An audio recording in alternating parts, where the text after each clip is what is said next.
بسم اللہ الرحمن الرحیم۔ السلام علیکم۔ یہ کاشان بصیرت کا یوٹیوب چینل ہے۔ اب آپ کتاب سفیر انقلاب شہید ڈاکٹر محمد علی نقوی کا پارٹ نمبر 4 سماعت فرمائیں گے۔ انقلاب اسلامی ایران اور سفیر انقلاب۔ 1976-77 میں آپ ISO پاکستان کے مرکزی صدر بنے تو اس وقت ایران میں اسلامی انقلاب کی تحریک میں حرارت آ چکی تھی اور وہاں کے علماء کو انقلاب کا صبح کا سورج طلوع ہوتا دکھائی دے رہا تھا۔ امام خمینی کی فکر کی شعاعیں دنیا بھر میں ظلمت کے اندھیروں کا سینہ چیر رہی تھیں اور حق پرستوں کے قافلے تشکیل پا رہے تھے۔ پاکستان میں علامہ سید صفدر حسین نجفی واحد شخصیت تھے جو امام خمینی کی فکر کے امین بن کر اہلیان پاکستان کو امام خمینی اور اسلامی انقلاب کا تعارف کرا رہے تھے۔ یہ وہ زمانہ تھا جب پاکستان کے مسلمان بالخصوص اہل تشیع انقلاب کی روح سے بیگانہ تھے۔ مرجعیت کا تصور صرف علماء تک محدود تھا جبکہ عوام اور علماء کے درمیان ایک خلیج حائل تھی۔ ان مشکل حالات میں علامہ سید صفدر حسین نجفی جہاد کا علم اٹھا کر دینی مدرسے کی دیواروں سے باہر نکلے تو انہیں ایک مجاہد کی ضرورت محسوس ہوئی۔ ابھی وہ حالات کا جائزہ لے ہی رہے تھے کہ انہیں اپنے پہلو میں کھڑا وہ مجاہد ملا جو ان کا اپنا تربیت یافتہ تھا، جو ان کی گود کا پروردہ تھا، جو ان کی انگلی پکڑ کر چلنا سیکھا تھا، جو ان کی محنتوں کا ثمر تھا، جس کا نام انہوں نے محمد علی رکھا تھا۔ روحانی باپ بیٹا عوامی حلقوں میں آئے، عالم نے فکر پھیلائی، مجاہد نے حالات کو گرفت میں لیا، بزرگوں تک بزرگ نے پیغام پہنچایا اور جوانوں سے جوان نے گفتگو کی۔ علامہ صاحب نے جو کچھ کرتاس پر لکھا، ڈاکٹر صاحب نے اسے عوام تک پھیلایا۔ فقیہ نے جو سمت دی، نمائندے نے وہی راہ اختیار کی۔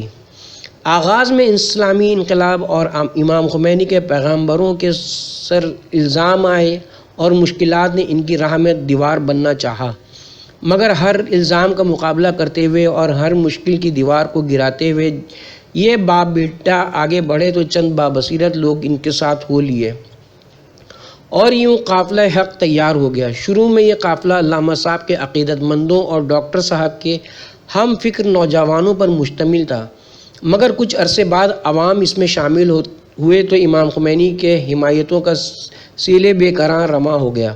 حالات کے بدلتے تیور دیکھ کر علامہ سید صفدر حسین نجفی نے امام خمینی کی توضیح المسائل کا ترجمہ کرنا شروع کر دیا تو ڈاکٹر صاحب نے اس کی راہ ہموار کرنے کی ٹھان لی۔ علامہ صاحب نے توضیح المسائل چھپوائی تو ڈاکٹر صاحب نے ملک کے کونے کونے میں اسے تقسیم کیا۔ علامہ صاحب نے امام خمینی کا تعارف اور ان کی تحریک کے مقاصد تحریر فرمائے اور امام خمینی کی پہلی کتاب حکومت اسلامی یا ولایت فقیہ کا اردو ترجمہ کیا۔ ڈاکٹر صاحب نے انہیں پورے ملک میں پھیلا دیا۔ 1976 میں جب عراقی علماء پر امام خمینی کی حمایت کے جرم میں تشدد اور قتل عام ہوا تو ان پر ظلم اور ان کی شہادتوں پر احتجاج کرتے ہوئے ڈاکٹر صاحب نے ایک پوسٹر شائع کروایا جس کا عنوان تھا "وہاں خون کی ہولی کھیلی گئی اور ہم یہاں خاموش رہے"۔ 1978 میں شاہ ایران کو پاکستانی حکومت نے دورے کی دعوت دی تو ڈاکٹر صاحب اور برادر ثاقب نقوی نے ایک پوسٹر شائع کروایا جس پر درج تھا "ہم قاتل شاہ کا استقبال نہیں کرتے"۔ یہ پوسٹر اسلامیان پاکستان کے نام سے چھپوایا گیا۔ جب یہ پوسٹر لاہور کے در و دیوار پر چسپاں ہوا تو حکومتی ایوانوں اور ایران کے قونصل خانوں میں کھلبلی مچ گئی۔ شاہ ایران تو پاکستان نہ آ سکا، البتہ ایرانی قونصلیٹ نے روایتی شیعہ لیڈروں کو بلا کر اپنی تشویش سے آگاہ کیا، جس پر بعض رہنماؤں نے عذر پیش کیا کہ یہ حرکت خمینی کے چیلوں کی ہے۔ انقلاب اسلامی کے طلوع سے قبل جب امام خمینی پیرس میں جلاوطنی کی زندگی گزار رہے تھے، لاہور سے علامہ سید صفدر حسین نجفی اور سیٹھ نوازش علی صاحب ٹرسٹی جامعۃ المنتظر ڈاکٹر محمد علی شہید کے والد مولانا سید امیر حسین نقوی نے اپنے چند احباب کو جمع کیا اور تجویز پیش کی کہ ہماری طرف سے امام کو تائیدی خط جانا چاہیے۔ تمام احباب نے ڈاکٹر صاحب کی فکر کی تائید کی اور خط کا متن تیار کیا گیا جس میں تحریر تھا اے نائب امام، پاکستان کے فرزندان اسلام آپ کے ہر حکم پر کٹ مرنے کے لیے تیار ہیں۔ آپ کی قیادت میں اسلامی انقلاب کی حمایت اور سامراج سے ٹکر لینے کا عہد کرتے ہیں۔ یہ خط ISO پاکستان کی جانب سے لکھا گیا۔ جب یہ نامہ امام خمینی کی خدمت میں پہنچایا گیا تو امام نے جواباً فرمایا، میں فرزندان اسلام کے جذبات کی قدردانی کرتا ہوں اور مجھے ان سے یہی توقع ہے کہ وہ اپنے ملک سے بھی سامراج کو رخصت کریں گے۔ امام نے اس موقع پر ISO کو انقلاب کے طلوع کی پیشگی مبارکباد اور دعائے خیر فرمائی۔ 1978 کے آخری ایام میں آغا حسین نوری امام خمینی کے نمائندے کی حیثیت سے دورے پر پاکستان آئے اور انہوں نے لاہور میں 4 روزہ قیام کے دوران اہم افراد سے ملاقاتیں کیں۔ اس موقع پر انہوں نے ISO پاکستان کے 4 نوجوانوں کو بھی خصوصی وقت دیا اور روزانہ 4 روز تک یہ وفد ان سے ملاقاتیں کرتا رہا۔ اس وفد میں ڈاکٹر صاحب کی ذات نمایاں اور معتبر تھی۔ انقلاب کی آمد سے چند ماہ قبل ایرانی طلباء نے لاہور کے مال روڈ پر شاہ ایران کے ظلم کے خلاف احتجاجی مظاہرہ کیا تو ڈاکٹر صاحب نے اس مظاہرے کی قیادت کی اور تکبیر کا پہلا نعرہ بھی آپ نے بلند کیا۔ انہی ایام میں شاہ کی حکومت فدایان خمینی پر ظلم کے پہاڑ توڑ رہی تھی۔ ایک وقت میں سینکڑوں نوجوان شہید کیے جا رہے تھے تو ISO پاکستان نے امام کی حمایت اور شاہ کے خلاف پہلی بار مال روڈ لاہور پر مظاہرہ کیا، جس کی قیادت سفیر انقلاب نے کی۔ اس موقع پر لاہور کے ڈپٹی کمشنر سعید مہدی نے ڈاکٹر صاحب کو بلا کر کہا، آپ واپس چلے جائیں وگرنہ ہم ماریں گے۔ ڈاکٹر صاحب نے جواباً کہا، ہم میدان میں واپس جانے کے لیے نہیں اترے، ہم اپنا مشن پورا کریں گے اور آپ اپنا مشن پورا کریں۔ 1981 میں جب ایران میں آیت اللہ بہشتی اپنے 72 ساتھیوں کے ساتھ کے ہمراہ شہید ہوئے تو سب نوجوانوں کے دل شدید غمگین تھے، لیکن اس ایک واقعے کے ٹھیک 1 ماہ بعد جب اسلامی جمہوریہ ایران کے صدر محمد علی رجائی اور وزیر اعظم آقائے باہنر کے اکٹھے شہید ہونے کی اطلاع پاکستان پہنچی تو پاکستان میں ایک عجیب اضطراب کا عالم تھا۔ لہٰذا ISO مرکز کی طرف سے اگلے روز مال روڈ لاہور پر مسجد شہداء کے سامنے تعزیتی جلوس نکالنے کا پروگرام بنایا گیا۔ ساری رات تیاریاں ہوتی رہیں۔ تقریباً 12 بجے ایک خاص طریقے سے بینرز اور پلے کارڈ وغیرہ وہاں پہنچائے گئے۔ سینکڑوں لوگ موقع پر پہنچ گئے۔ جو ہی جلوس نکلا تو پولیس نے نہ فقط آگے بڑھنے سے روکا بلکہ شرکاء پر تشدد بھی شروع کر دیا اور کئی ساتھی بھی حراست میں لے لیے۔ یہ پہلا موقع تھا کہ صرف چند ایک افراد کے علاوہ نوجوان ڈاکٹر نقوی سمیت ISO مرکز لاہور ڈویژن کے عہدیدار اور سابقہ مرکزی صدور کی ایک بڑی تعداد کو زندان میں ڈال دیا گیا تھا، لیکن یہ نوجوان اس قدر جذبات سے لبریز تھے کہ انہوں نے رات بھر تھانہ سول لائنز کو نعروں کی گونج سے لرزائے رکھا۔ پولیس کے سوالوں کے جواب میں مخصوص جواب تیار کیے گئے تھے اور جب بھی کوئی پولیس والا کسی سے سوال پوچھتا تو وہی مخصوص جواب دیا جاتا۔ تقریباً 24 گھنٹے حوالات میں رہنے کے بعد انتظامیہ نے مذاکرات کے نتیجے میں تمام ساتھیوں کو رہا کر دیا۔ 11 فروری 1989 کو جب ایران کی سرزمین پر انقلاب اسلامی کی پھوٹی روشنی کی ایک کرن خوشبو کو اپنے دوش پر لیے پاکستان پہنچی، عین انہی ایام میں جامعۃ المنتظر میں ISO کا سالانہ مرکزی کنونشن ہو رہا تھا، جس میں شرکاء کو مبارکباد کے ساتھ ساتھ امام خمینی کی جد و جہد کا بھرپور تعارف کروایا گیا۔ اس موقع پر ایک قرارداد کے ذریعے امام اور انقلاب کو خوش آمدید کہا گیا اور ان کے ساتھ ایفائے عہد کا اعلان ہوا۔ کنونشن میں شریک ہر نوجوان اپنی اپنی فہم کے مطابق پرمسرت تھا اور اپنے اپنے انداز میں اظہار مسرت کر رہا تھا۔ ایسے میں سفیر انقلاب انتہائی پرجوش انداز میں اسٹیج پر آئے اور سامعین سے مخاطب ہوئے۔ برادران عزیز، سب سے پہلے میں آپ کو انقلاب اسلامی کی آمد پر مبارکباد پیش کرتا ہوں اور اس اجتماع میں واضح کرتا ہوں کہ یہ 1400 سال بعد ائمہ کی سرزمین سے طلوع ہونے والا اسلامی انقلاب اور امام زمانہ کی سرپرستی میں قائم ہونے والی اسلامی حکومت دنیا بھر کے مسلمانوں کے لیے نعمت خداوندی ہے۔ اس سے پہلے ہمارا فریضہ تھا کہ ہم امام زمان اجل اللہ فرج کے نائب حضرت آیت اللہ خمینی کے صدائے استغاثہ پر لبیک کہتے اور صدیوں پر محیط شہنشاہیت اور سامراجیت کے خلاف برسر پیکار ہوتے۔ الحمدللہ کہ جہاں تک ہم سے ہو سکا ہم نے اپنی حیثیت کے مطابق امام کی صدا پر لبیک کہا اور اس صدا کو دوسرے احباب تک پہنچایا۔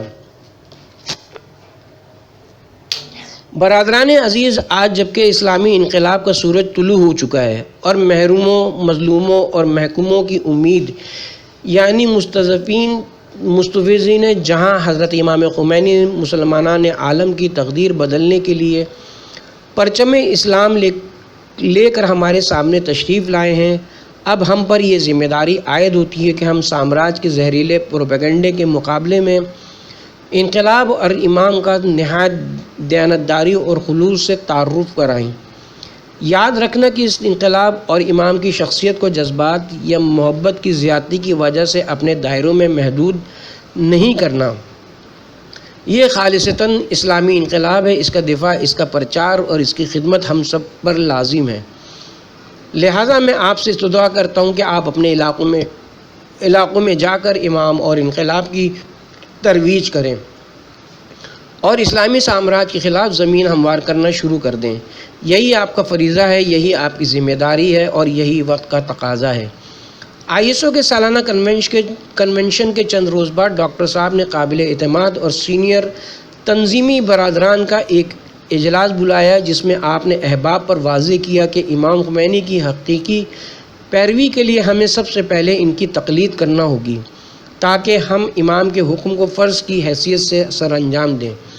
ڈاکٹر صاحب اور دیگر کئی سینئر ساتھی پہلے سے امام خمینی کے مقلد تھے، اس طرح دوسرے احباب بھی رفتہ رفتہ امام خمینی کے مقلد بن گئے۔ انقلاب اسلامی کی آمد کے فوراً بعد امام خمینی کی طرف سے 2 رکنی وفد پاکستان میں جماعت اسلامی کے بانی حضرت سید ابوالعالی مودودی کو مبارکباد اور انقلاب کی حمایت کا ہدیہ تشکر پیش کرنے لاہور آیا تو اسلامی جمعیت طلبہ، جماعت اسلامی کے کارکن اور ISO کے نوجوانوں نے ایئرپورٹ سے مولانا مودودی کی رہائش گاہ تک ان کا والہانہ استقبال کیا۔ اس موقع پر خمینی مودودی بھائی بھائی کے نعرے بھی بلند ہوئے جو آج بھی تاریخ کے دامن میں محفوظ ہیں۔ وفد نے امام کا اہم پیغام مولانا صاحب کو پہنچایا اور مولانا کا ایک طویل نامہ اپنے ساتھ لے گئے جس میں اسلام کی خدمت کے لیے مستقبل کا لائحہ عمل تھا۔ امام کا نمائندہ وفد علامہ سید صفدر حسین نجفی کی امام اور انقلاب کی ترویج کے لیے زحمتوں کا شکریہ ادا کرنے کے لیے جامعۃ المنتظر بھی گیا، جہاں انہوں نے علامہ صاحب کو بھی امام کا پیغام تشکر پہنچایا۔ اس موقع پر ڈاکٹر صاحب اور ان کے چند اہم احباب بھی موجود تھے، جن کی طرف اشارہ کرتے ہوئے علامہ مرحوم نے فرمایا تھا، انقلاب اور امام کے تعارف میں ان مجاہدوں کی زحمتیں قابل قدر اور قابل تحسین ہیں۔ چنانچہ اس وفد نے ڈاکٹر صاحب کا خلوص دل سے شکریہ ادا کیا اور آپ کی محنتوں کو سراہا۔ 20 ستمبر 1980 کی رات جب امریکہ کے اشارے پر عراق نے ایران پر جارحیت کی تو صبح کی نشریات میں BBC نے حملے کی خبر نشر کر دی۔ ڈاکٹر صاحب اس وقت اپنے گھر میں بیٹھے ناشتہ کر رہے تھے۔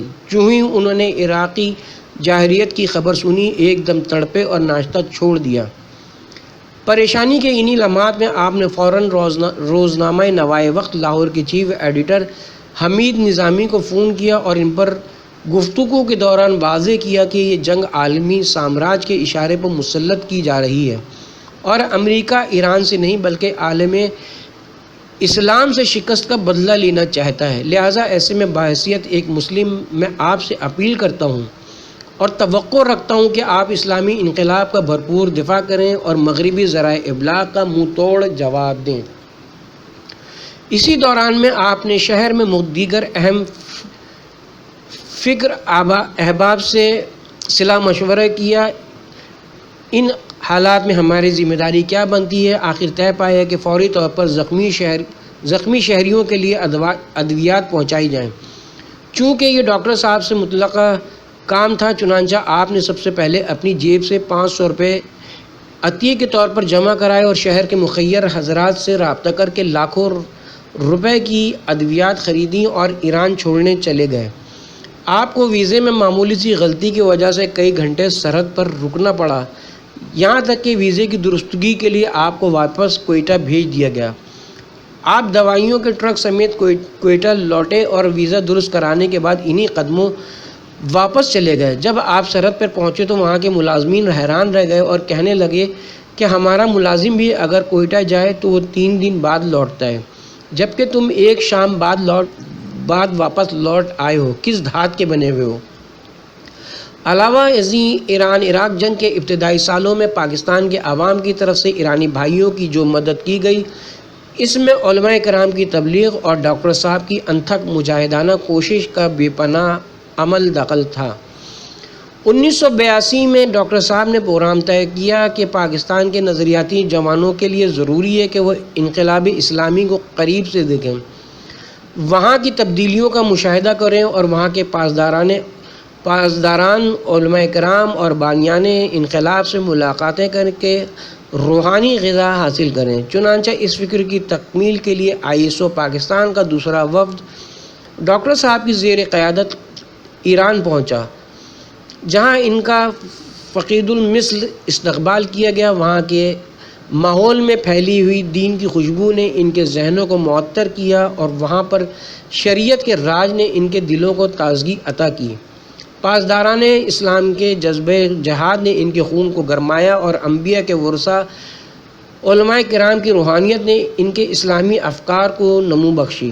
حضرت امام رضا علیہ السلام کی سرزمین نے ان کے ذہنوں کی زمین کو زرخیز اور بشکن خمینی کی ملاقات اور ان کے عطا کردہ افکار نے ان کی زندگی اور سوچوں کے رخ موڑ دیے۔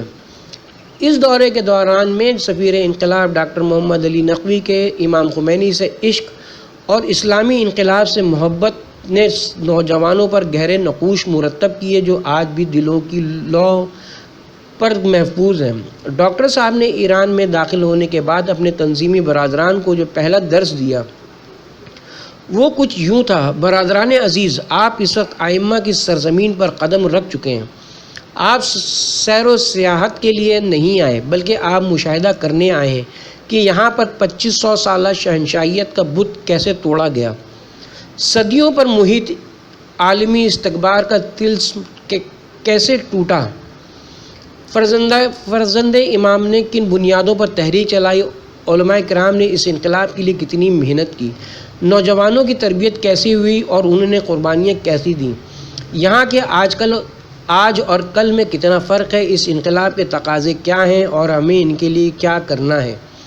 اس موقع پر ڈاکٹر صاحب نے اپنے برادران پر واضح کیا کہ یہاں کا خزانہ، یہاں کی ٹرانسپورٹ اور یہاں کی دیگر سہولتیں مال امام کی بدولت ہیں، لہذا کسی مرحلے پر بھی کوئی ایسا قدم نہ اٹھائیں کہ جس سے مال امام آخر الزماں کے ضیاع کا گمان ہو، یہاں تک کہ آپ وضو اور غسل میں پانی اور کمروں میں بجلی کے ناجائز استعمال سے بھی گریز فرمائیں۔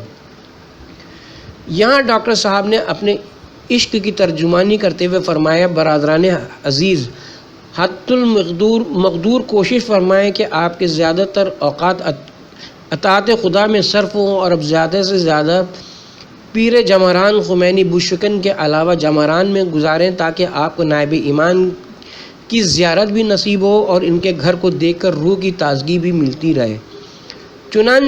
چنانچہ عشق کی لذت میں اضافے کے لیے ڈاکٹر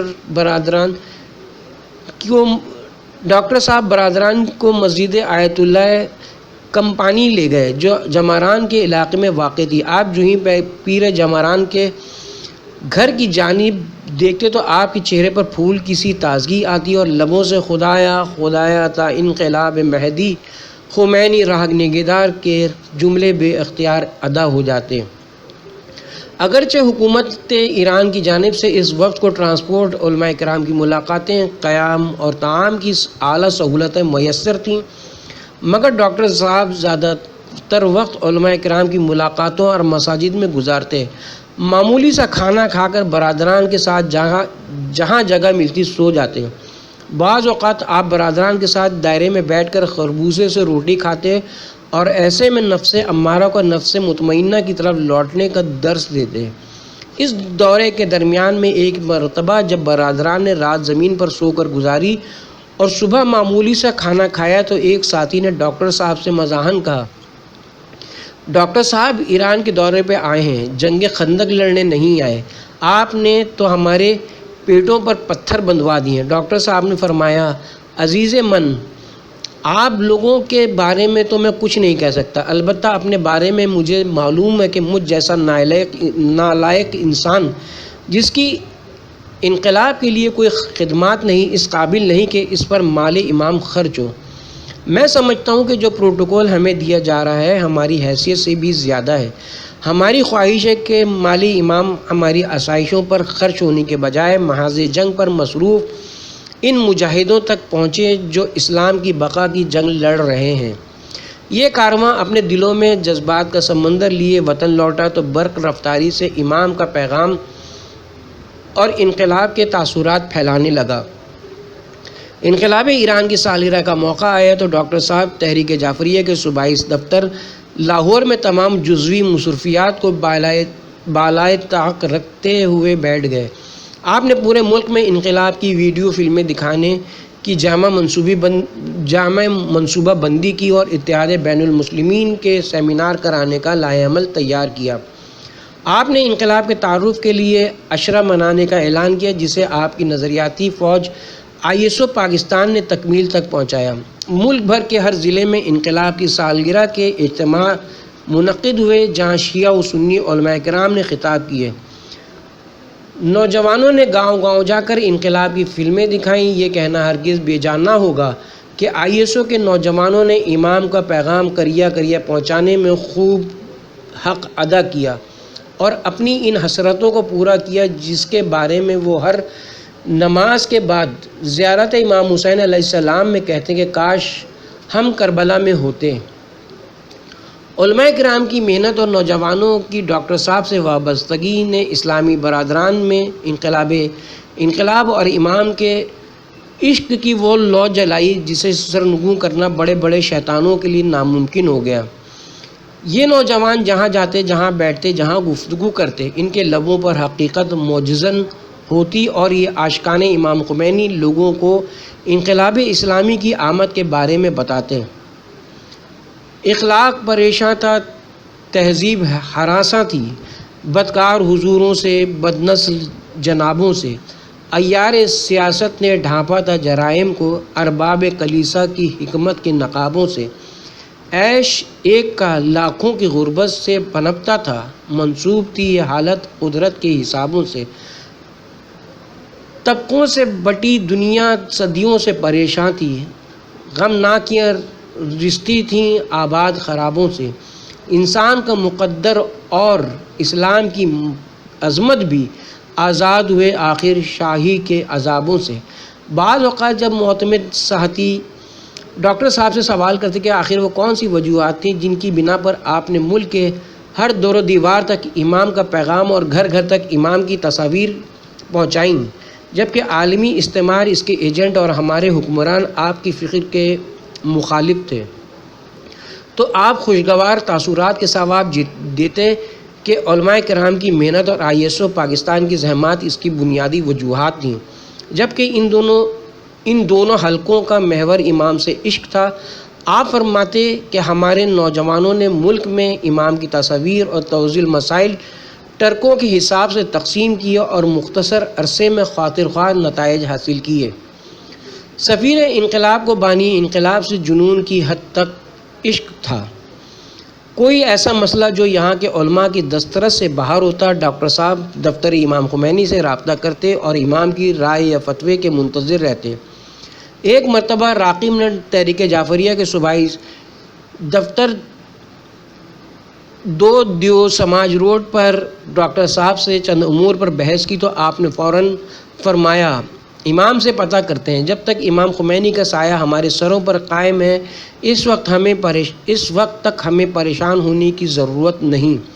آپ نے ایران میں دفتر امام سے رابطہ کیا اور چند روز بعد چند روز بعد مجھے وضاحت سے آگاہ فرمایا۔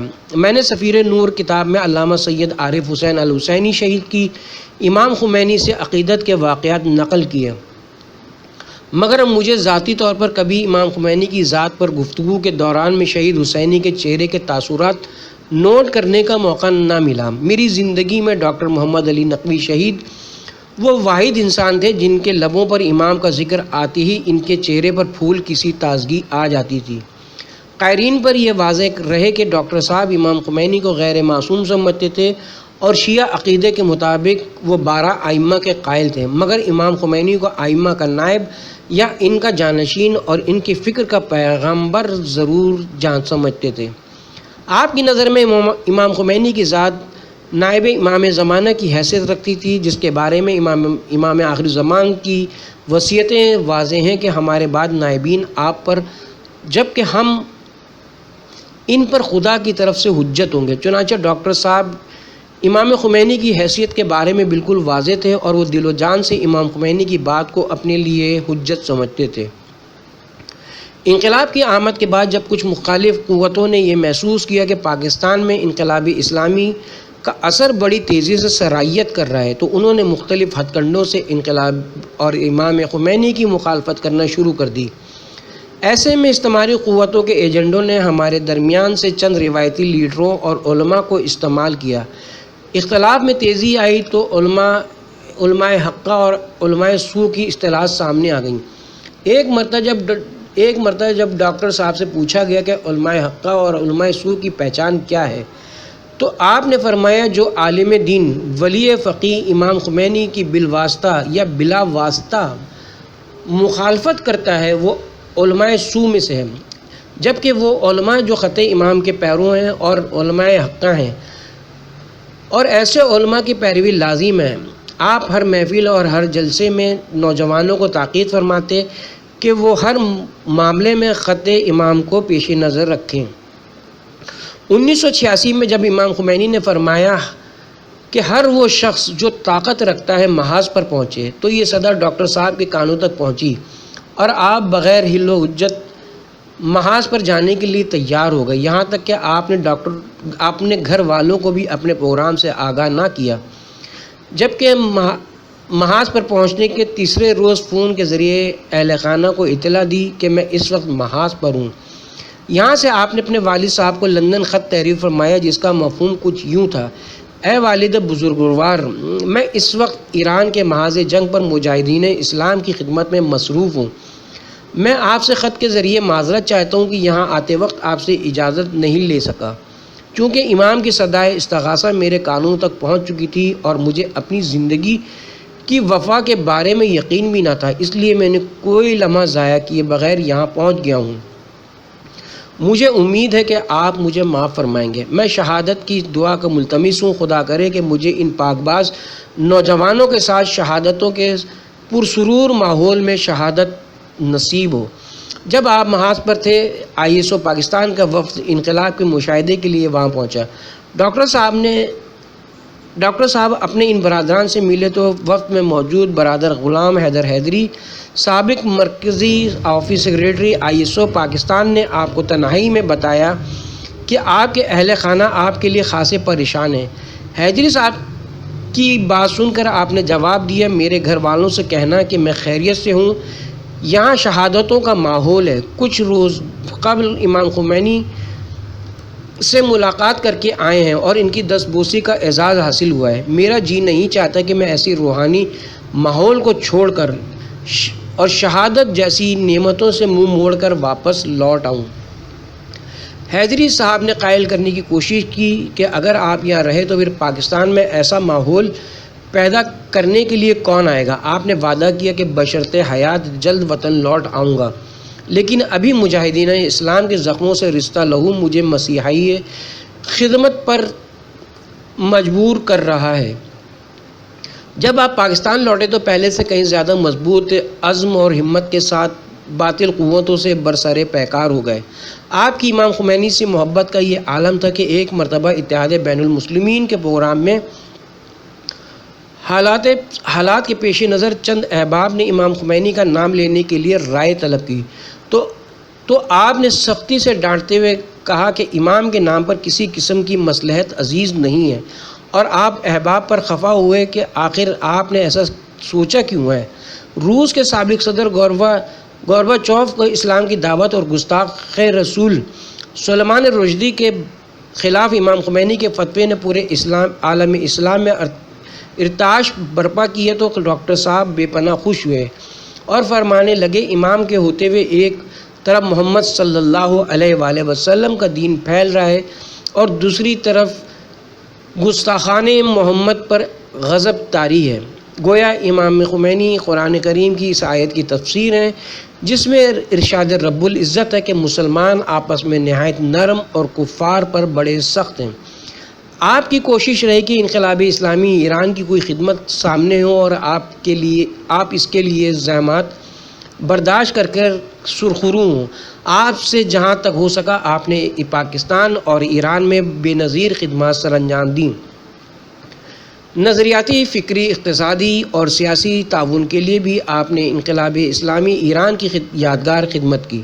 انقلاب اسلامی ایران کے بعد جب آیت اللہ طاہری پاکستان میں نمائندہ امام خمینی کی حیثیت سے تشریف لائے اور انہوں نے جامعۃ المنتظر میں دروس کا سلسلہ شروع کیا، تو ڈاکٹر صاحب نے نماز صبح کے بعد باقاعدہ ان کے دروس میں شرکت فرمائی اور احباب کو بھی آگاہ کیا کہ نمائندہ امام کے دروس انقلاب پرور ہیں، بلکہ مجھے تو ان سے امام خمینی کی خوشبو آتی ہے۔ سفیر انقلاب کا اسلامی انقلاب سے لگاؤ 3 بنیادوں پر تھا، جس کا اظہار انہوں نے 11 فروری 1990 میں روزنامہ جنگ لاہور کی خصوصی ایڈیشن برائے انقلاب اسلامی ایران میں یوں فرمایا کہ ایران کا اسلامی انقلاب قیادت، نظریہ اور قربانیوں کا ثمر ہے۔ جب تک وہاں کے عوام ان بنیادی اصولوں پر قائم ہیں، ہم اس وقت تک ان کا ساتھ دیتے رہیں گے، کیونکہ ہم سمجھتے ہیں کہ اس انقلاب کی بقا ان اصولوں پر مضمر ہے۔ 1990 میں ایک مرتبہ راقب نے ایرانی قونصل خانہ لاہور کے عملے کے رویے کے خلاف قونصلیٹ جنرل آقائے علی قمی کے نام کھلا خط لکھا، جس میں پاکستانی مسلمان اور انقلاب کے حمایتی نوجوانوں کے حوالے سے مہذب مگر سخت زبان استعمال کی۔ جب یہ خط لاہور میں پھیلا تو قونصلیٹ جنرل نے ہم سے رابطہ کرنے کے ساتھ ساتھ ڈاکٹر صاحب سے بھی اپنی تشویش کا اظہار کیا۔ ڈاکٹر صاحب مجھے ملے تو کہنے لگے، یہ جو کچھ آپ نے لکھا ہے حقائق۔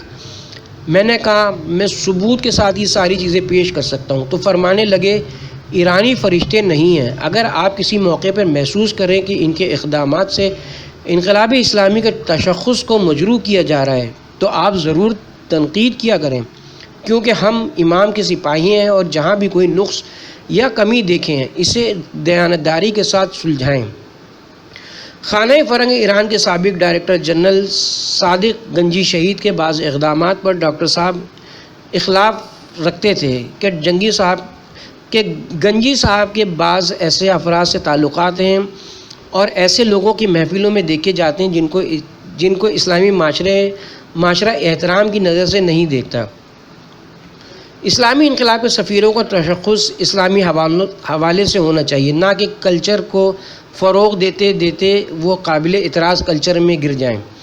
انقلاب اسلامی کے ابتدائی سالوں میں پاکستان کے ایک معروف شاعر نے ہفت روزہ رضاکار لاہور میں انقلاب کے بارے میں ایک نظم شائع کرانا چاہی تو ڈاکٹر صاحب نے تجویز دی کہ اگر شاعر کا نام شائع کیے بغیر ممکن ہو تو شائع کرتے ہیں۔ سب ایڈیٹر نے جواز پیش کیا کہ شاعر کے نام سے کوئی فرق نہیں پڑتا۔ ڈاکٹر صاحب نے جواباً فرمایا، اے عزیز دوست، انقلاب اسلامی باکردار شخصیات کی بدولت آیا ہے اور اس کی حفاظت اور ترویج باکردار لوگوں کو کرنی چاہیے۔ یہ شاعر امام کی تعریف تو لکھتے ہیں مگر پاکستان میں ان کے نمائندے کی مخالفت کرتے ہیں۔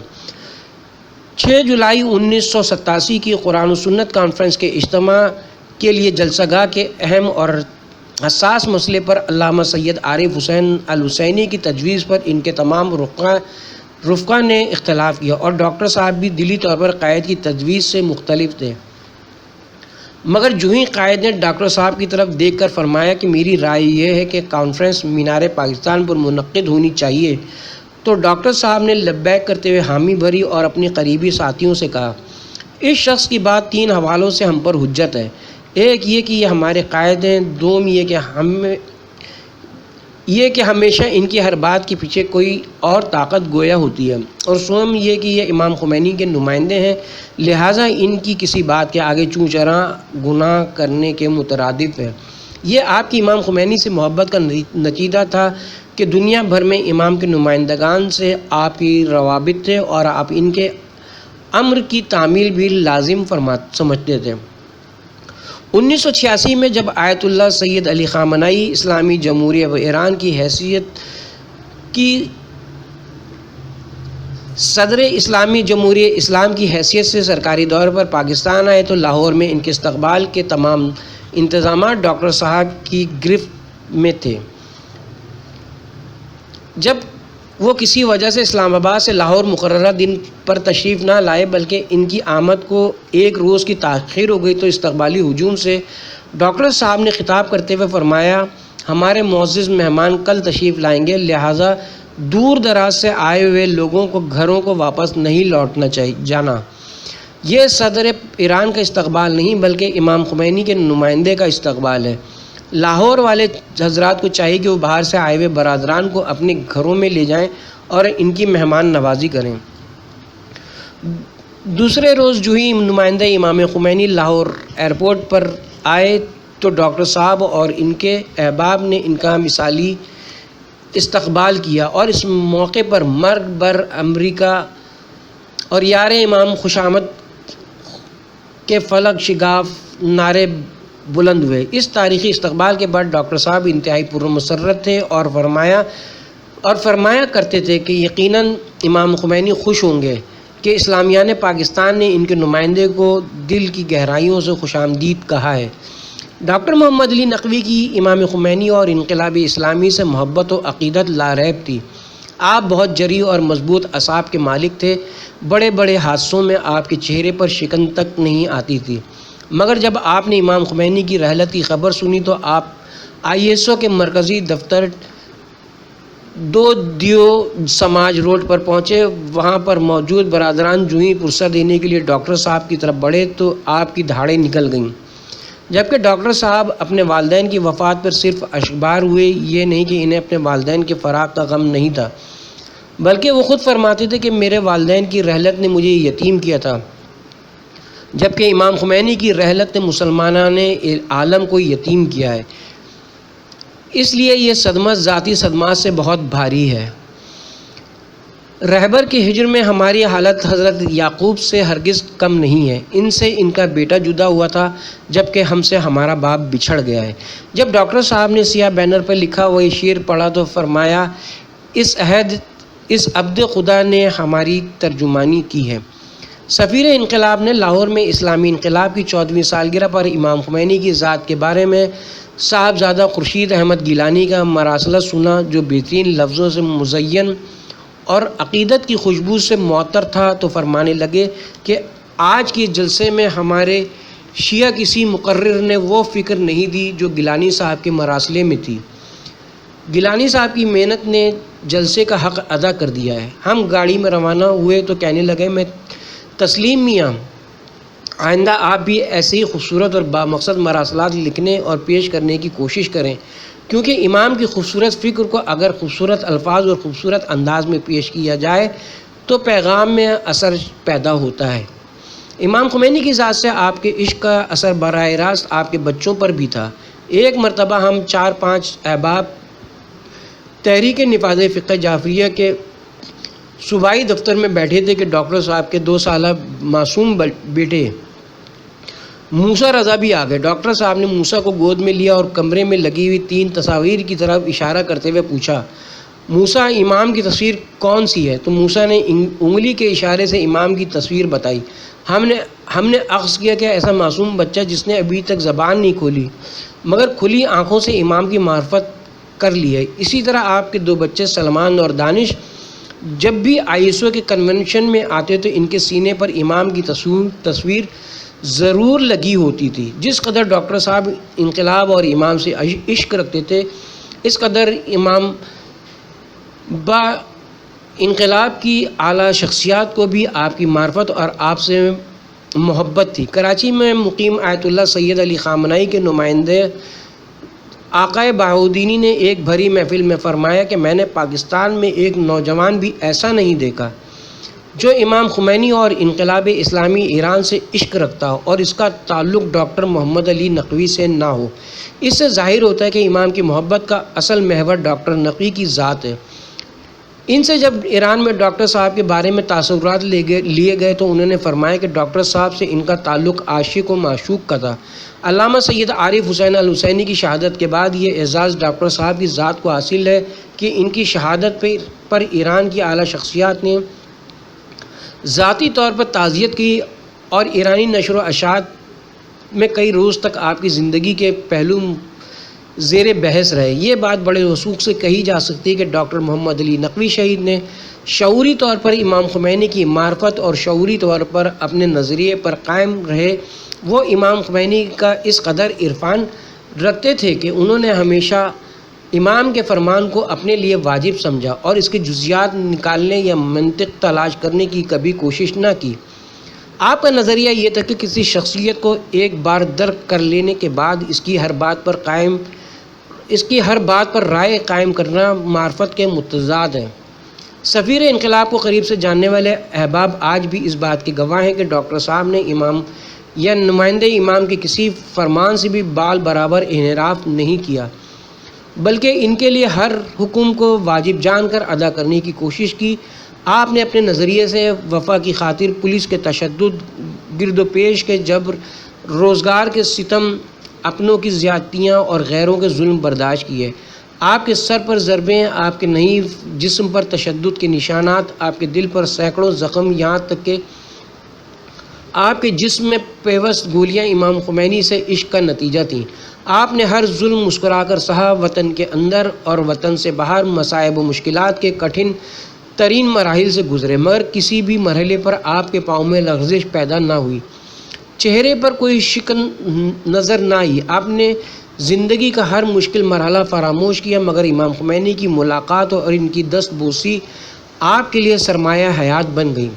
ڈاکٹر صاحب کی ذات رازوں کا سمندر تصور کی جاتی تھی۔ جو بات ان کے دل تک پہنچ جاتی یہ ذہن کی لوح پر لکھی جاتی، لبوں سے اس کا اظہار بہت مشکل ہو جاتا تھا، مگر امام سے ملاقات کے لمحات کو انہوں نے کئی بار اپنے احباب کے سامنے دہرایا اور ہر بار نئی لذت حاصل کی۔ سفیر انقلاب بتایا کرتے تھے کہ جب وہ ایران کے محاذ پر مصروف خدمت تھے تو ایک روز ان کے لشکر کو جامران قم لایا گیا تاکہ وہ زیارتیں اور سیر و تفریح کر لیں۔ جب یہ لشکر اسلام امام خمینی کے علاقے میں پہنچا تو انہیں اچانک یہ خبر دی گئی کہ آج ان کی ملاقات امام سے کرائی جائے گی۔ یہ خبر سن کر مجاہدین کے فرط مسرت سے آنسو چھلک پڑے۔ ڈاکٹر صاحب اپنی حالت بیان کرتے تھے کہ ان کی داڑھی اور بال بڑھے ہوئے تھے، ان کا کوٹ بھی ستھرا نہ تھا، پینٹ کی حالت تو ویسی ہی ناگفتگو تھی، مگر یہ باتیں اور خیالات مر چکے تھے۔ صرف اور صرف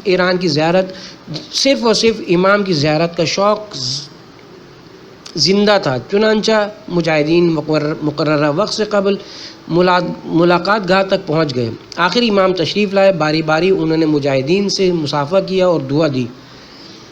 عاشق امام فرماتے تھے کہ انہیں امام کی دست بوسی کی لذت اور سرور تعزیز نہیں بھولے گا، بلکہ جب بھی تصور میں وہ لمحات آتے ہیں وہی لذت حاصل ہونا شروع ہو جاتی ہے۔ ہر وہ محفل جس میں امام کا ذکر ہوتا ہے آپ کی پسندیدہ محفل ہوتی تھی، اور وہ افراد جو امام اور ان کی فکر کا تذکرہ کرتے تھے آپ کو محبوب لگتے تھے۔ آپ کی خواہش ہوتی تھی کہ امام کا ذکر وسیع پیمانے پر ہو اور ان کا آفاقی پیغام بلا تفریق تمام مسلمانوں بلکہ غیر مسلم تک بھی پہنچے۔ ایسی محافل جس میں امام کی ذات کو محدود کرنے کی کوشش کی جاتی آپ کو بھلی نہ لگتی تھی، بلکہ آپ فرماتے کہ جو شخص امام کی فکر یا ذات کو شیعہ دائرے میں محدود کرنے کی کوشش کرتا ہے وہ ظلم کرتا ہے۔ ایک موقع پر آپ نے کسی کا واقعہ نقل کیا کہ وہ شخص امام کی برسی پر ایران گیا تو امام کے مزار کے گرد چند سکھوں کو ماتم کرتے دیکھا۔ جب اس نے سکھوں سے گریہ و ماتم کی وجہ پوچھی تو انہوں نے بتایا کہ امام خمینی ایرانیوں کے امام قائد نہیں تھے، بلکہ وہ دنیا کے تمام حریت پسند انسانوں کے امام تھے، کیونکہ انہوں نے موجودہ زمانے کے حبس زدہ ماحول میں ہمیں سانس لینے کا فن سکھایا تھا۔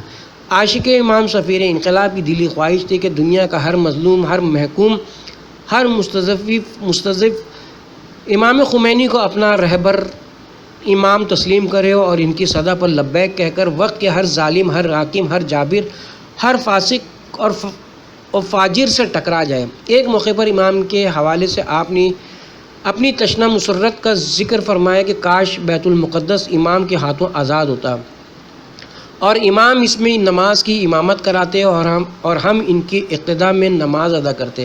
چونکہ ڈاکٹر صاحب مزاجاً غیور، حریت پسند اور حق پرست مجاہد تھے، اس لیے امام خمینی کے بارے میں آپ کا نظریہ کچھ یوں تھا: عطا کیا ہے ہمیں اس نے زندگی کا شعور، یہ سانس لینے کا ہم کو ہنر دیا اس نے، شفق کے رنگ بکھیرے ہیں اس نے عالم پر، سیاہ شب کو لباس سحر دیا اس نے۔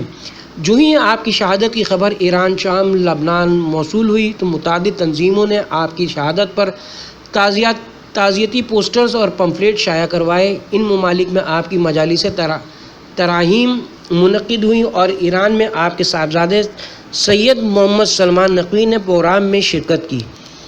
ذرائع ابلاغ میں آپ کی شہادت کا کئی روز تک ان الفاظ میں تذکرہ ہوتا رہا کہ پاکستان کے نوجوانوں کی امید، انقلاب اسلامی کے پرستار امام خمینی اور شہید حسینی کے جانثار ساتھی، امریکہ کے کٹر دشمن اور پاکستان کے ڈاکٹر مصطفیٰ چمران وطن اور اسلام دشمن قوتوں کے ہاتھوں شہید ہو گئے۔